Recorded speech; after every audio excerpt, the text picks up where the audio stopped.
Today's bag of popcorn is brought to you by Auto Approve. Auto Approve makes refinancing your auto loan easy so that you can keep more of your hard-earned money. Learn more at autoapprove.com/popcorn.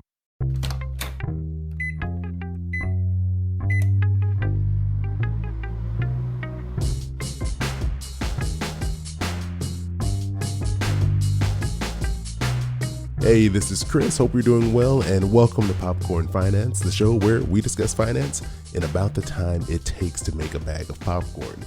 I believe that most of us, when we go to work, we're putting in a lot of good hours. Like, I'm not gonna lie, we're all probably not working the whole 40 hours every single week, but I believe that we all work extremely hard at our jobs and give a lot of time to our employers. But despite that, there's still this idea going around that we aren't working hard enough and we could be doing more. And I'm specifically talking about this idea of hustle culture, that when you're not at work, when you're not eating, you need to be working. Sleep less, work more, which can be a really damaging thing. And if you didn't know, each week I join Natalie Lizarraga for a finance chat over on Current, which airs on NBCLX and New England Cable News. And I wanted to share with you all our conversation about the impacts that hustle culture can have on our lives. Chris, always good to see you. Hey, it's great to see you too. So we're going to talk about your latest episode of This Is Awkward. You kind of talk about this controversial tweet. What did it say? Yeah, we talk about things that we have sent to us by listeners, but this episode, I come across this message and I was like, this is too good not to talk about here on the show. So someone, I don't remember who this was, tweeted out, extremely hot and spicy take. If you're getting at least 8 hours of sleep on a regular basis, you aren't working hard enough, which as a lover of sleep, I couldn't disagree with this more. I always like get as much sleep as humanly possible. But I think this is also in line with other language that I've heard before, like if you don't make six figures, you aren't working hard enough. And I think all of this language can really be toxic and really put a lot of unnecessary pressure on a lot of individuals. And the whole idea that if you're not making six figures, you aren't working hard enough, that whole idea is completely false, since some of the hardest working people out there are paid some of the lowest wages, like the people who work in the fields to harvest the food we eat, people clean the buildings we all work in. Like, they're working extremely hard, but their wages don't reflect the amount of effort that they're actually putting in on a daily basis.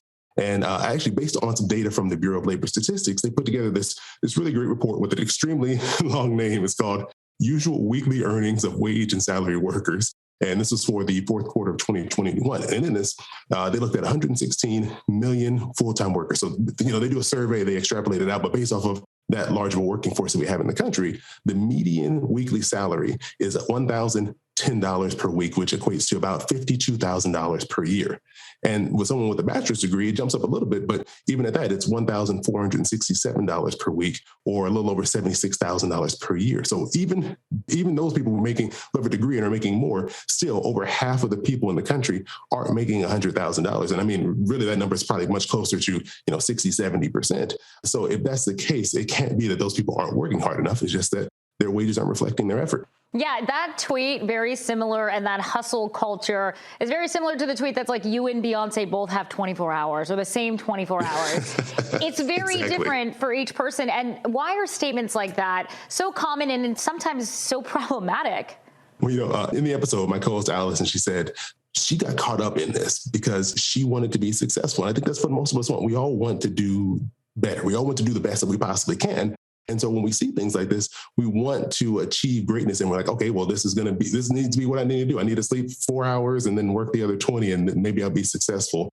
But I think that's just an unrealistic pressure to put on a lot of individuals.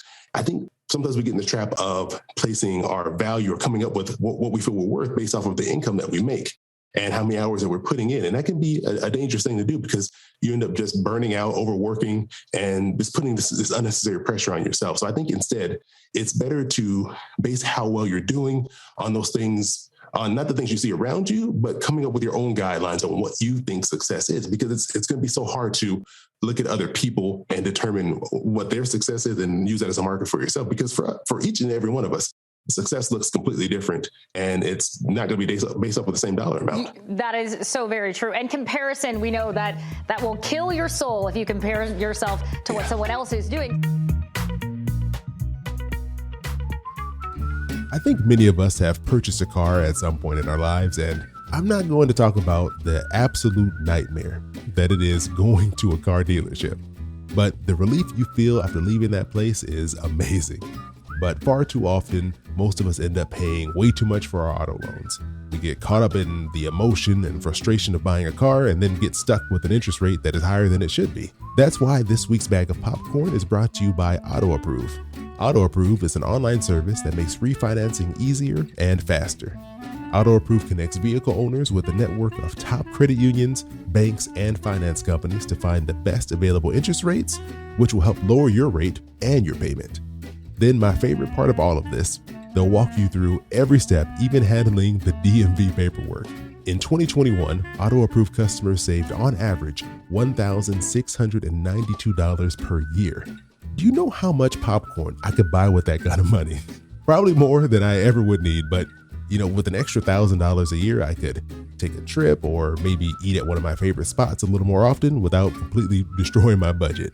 Auto Approve makes it possible to cut your expenses through refinancing your auto loan. So to find out how much you can save, get your free quote at autoapprove.com/popcorn. Again, that's autoapprove.com/popcorn. Get more money for what matters most with Auto Approve. I have an important question to ask you all. Have you done your taxes yet? Because tax day is April 18th and it'll be here before you know it. It's right around the corner. And look, there's no shame if you haven't done your taxes yet. Nobody, and I mean nobody, including myself, likes doing their taxes. But unfortunately, it has to get done. So why not get some help and take some of that stress off of your plate? H&R Block is not only bringing you today's bag of popcorn, but they are also bringing you the help you need this tax season. H&R Block's experienced tax pros have an average of 10 years of experience to help you navigate our very complex tax system. Plus, H&R Block guarantees your maximum refund and 100% accuracy. You can get things started however works best for you. You can visit in office and meet a tax pro face-to-face. You can connect virtually via phone, video, or just a simple chat, or a hybrid of the two. With or without the office visit, H&R Block tax pros can help you get your taxes done. So to learn more and to stop putting off getting your taxes done, get the help you need by going to popcornfinance.com/HRBlock or just tap the link in the show notes. Again, that's popcornfinance.com/HRBlock for 20% off your online filing.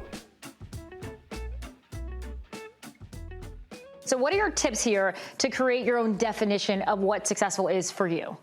I think this can be difficult, and it's still something that I'm learning myself to figure out what success means for me. I think one of the biggest things you can do is just to remove some of those financial pressures around you, because that can give you a clearer image of what success really means for you. Because sometimes what we think we need to earn is based off of all the obligations we have around us. So doing things like getting your debt under control, keeping your expenses reasonable, and control your spending where you can. Those are things you can do to create a more, a life that requires less.